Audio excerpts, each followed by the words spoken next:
Problema, kurią mes keliam visą partiją, tai emigracija.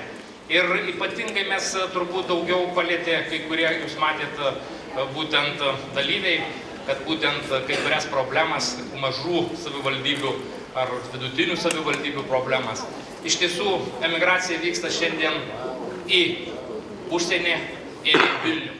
Ir jeigu mes šiandien galim drąsiai pasakyti, kad Šilutėj, Pagėgios, Tauragiai, Jurbarke, Šilalėj yra uždarinėjamos mokyklos, tušti yra darželiai,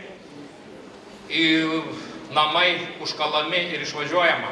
Tai šiandien Vilnių jūs puikiai žinot, trūksta darželių, trūksta mokyklų, trūksta visko, nes čia gyventi yra geriau.